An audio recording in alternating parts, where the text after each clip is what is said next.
CBICയുടെ GST day 2025 ഭാഗമായി തിരുവനന്തപുരം സോണിന്റെ ചടങ്ങിൽ മുഖ്യാതിഥിയായി മോഹൻലാൽ പങ്കെടുക്കുകയുണ്ടായി. ഇവിടെ വെച്ച് ഒരു ഇൻസിഡന്റ് നടക്കുകയും ചെയ്തു. അതിനുശേഷം സോഷ്യൽ മീഡിയയിൽ അരങ്ങേറിയതും ഓൺലൈൻ മാധ്യമങ്ങളിലും ലൈവിലുമൊക്കെ അരങ്ങേറിയതുമായ കാര്യങ്ങളെക്കുറിച്ച് ചർച്ച ചെയ്യുകയായിരുന്നു ആരാധകരും സോഷ്യൽ മീഡിയയിലെ പ്രമുഖരൊക്കെ. മോഹൻലാലിന്റെ കണ്ണിലേക്ക് ഒരു മാധ്യമത്തിന്റെ മൈക്ക് കൊണ്ടുവന്ന് മുട്ടിയതും അത് ശരിയായ പ്രവൃത്തിയല്ലെന്നും കാണിച്ചുകൊണ്ടുള്ള കാര്യങ്ങളായിരുന്നു വന്നത്. 24ന്റെ മൈക്ക് മോഹൻലാലിന്റെ കണ്ണിൽ കൊള്ളുകയുണ്ടായി. മോഹൻലാൽ ഇവർക്ക് തന്നെ 2 ചോദ്യങ്ങൾക്കുള്ള ആൻസറുകൾ നൽകിയിട്ടും വീണ്ടും വീണ്ടും തള്ളിക്കയറ്റുന്ന ഒരു പരിപാടി ഉണ്ടല്ലോ, അത് തന്നെയാണ് ഇവിടെ നടന്നത്. മോഹൻലാൽ 2 പ്രാവശ്യം ആൻസർ ചെയ്തു. എന്നിട്ടും ആ റഷനിടയിൽ മൈക്ക് കൊണ്ടുവന്ന് മോഹൻലാലിന്റെ കണ്ണിൽ കുത്തി. അത് കഴിഞ്ഞ് സോഷ്യൽ മീഡിയയിലുണ്ടായ ചില കമന്റുകളും അതിന് പിന്നെ വന്ന കുറെ ലാഫിംഗ് ഇമോജികളും ഒക്കെ വലിയ രീതിയിൽ ആരാധകർക്ക് വിഷമമുണ്ടാക്കുന്ന കാര്യമായി മാറി. അത് ചൂണ്ടിക്കാണിച്ചുകൊണ്ട് തന്നെ സോഷ്യൽ മീഡിയയിൽ പല രീതിയിലുള്ള അഭിപ്രായങ്ങളും വരികയും ചെയ്തു. കഴിഞ്ഞ ദിവസം മൈക്ക് കൊണ്ട് മാധ്യമപ്രവർത്തകൻ മോഹൻലാലിന്റെ മുഖത്ത് കുത്തിയ പ്രവൃത്തി അങ്ങേയറ്റം മോശമായ കാര്യമാണ് എന്ന് എടുത്തു പറയേണ്ടതല്ലോ. പക്ഷേ ഈ ഒരു സംഭവത്തിൽ മോഹൻലാൽ പ്രതികരിച്ച രീതി കണ്ടപ്പോൾ അദ്ദേഹത്തോട് വളരെയധികം റെസ്പെക്ട് തോന്നി. എന്താണ് മോനെ ഇതൊക്കെ കണ്ണിലേക്ക്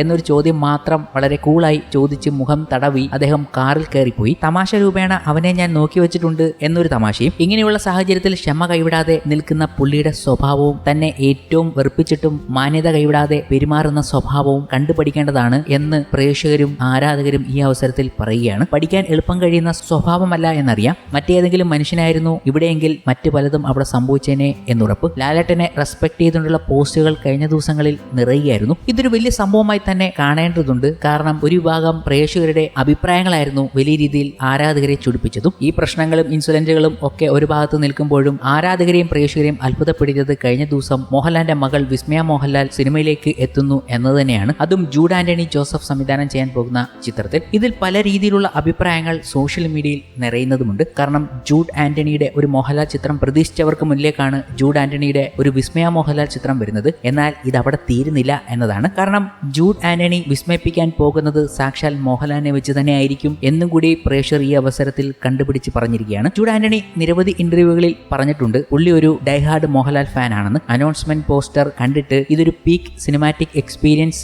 ആയിരിക്കും എന്ന് തന്നെ തോന്നുന്നു. ഒരു മാസ് പടത്തിൽ മോഹൻലാലിനെ എവിടെ വേണേലും പ്ലേസ് ചെയ്യാം എന്നത് പുള്ളിയുടെ ഏറ്റവും വലിയ അഡ്വാൻറ്റേജ് ആണ്. അതിന് മാത്രം സംഭവങ്ങൾ മുൻപ് ചെയ്തു വെച്ചതുകൊണ്ട് പ്രേക്ഷകരെ ഒരുപാട് ടൈം എടുത്ത് കൺവിൻസ് ചെയ്യേണ്ട ആവശ്യവുമില്ല. 2012 സിനിമയിൽ നിവിൻ പോളിക്ക് തൂക്കാൻ ഒരു 1.5 സീൻ സെറ്റ് ചെയ്ത് വെച്ചിരുന്നു എന്ന് ജൂഡ് ആന്റണി ഒരിക്കൽ പറഞ്ഞിട്ടുണ്ട്. എന്നാൽ നിവിനെ ഒരു സീനിലേക്ക് മാത്രമായി വിളിക്കേണ്ട എന്ന് തോന്നിയതുകൊണ്ട് അത് ഒഴിവാക്കി. അപ്പോൾ ഇതിൽ മോഹൻലാൽ ഉണ്ടെങ്കിൽ അതൊരു അഡാറ് ഐറ്റം ആകുമെന്ന് പ്രത്യേകിച്ച് പറയണ്ടല്ലോ. ജൂഡ് അറിഞ്ഞൊന്ന് പണിയാൽ ഇൻഡസ്ട്രിക്ക് പുതിയൊരു നായികയും മോഹൻലാലിന്റെ ഒരു ഗോഡ് മോഡ് എൻട്രിയും ആരാധകർക്ക് കാണാൻ കഴിയുമെന്നാണ് ഈ അവസരത്തിൽ പലരും പറയുന്നത്. കാരണം വിസ്മയ മോഹൻലാൽ മെയിൻ കഥാപാത്രത്തിലെത്തുന്ന തുടക്കം എന്ന ചിത്രത്തിൽ എക്സ്റ്റൻഡഡ് ക്യാമിയോ റോളിൽ മോഹൻലാലും എത്തിയേക്കാനുള്ള സാധ്യതയെക്കുറിച്ച് കഴിഞ്ഞ ദിവസങ്ങളിൽ ട്രാക്കർമാർ തന്നെ പുറത്തുവിടുന്ന കാര്യങ്ങളായിരുന്നു. വിസ്മയ മോഹൻലാലിന്റെ ഒരു ആക്ഷൻ പ്രകടനം ഈ ചിത്രത്തിൽ കാണാം. കാരണം ടൈറ്റിൽ തന്നെ ചില പഞ്ചിങ്ങും കരോട്ടെ തീമിലുള്ള കൈകളുടെ മൂവ്മെന്റുകളും കാണിക്കുന്നത് ഇതൊരു ആക്ഷൻ പടം തന്നെ ആയിരിക്കും എന്ന് പറയുമ്പോൾ ലാലേട്ടന്റെ പാതയിൽ തന്നെയാണ് മക്കൾ എന്ന് പറഞ്ഞുകൊണ്ടാണ് എല്ലാവരും എത്തിയത്. ഇതൊക്കെ ഒരു ഭാഗത്ത് നിൽക്കുമ്പോഴും പ്രേക്ഷകർക്ക് മോഹൻലാലിന്റെ ഈ ചിത്രത്തിലേക്കുള്ള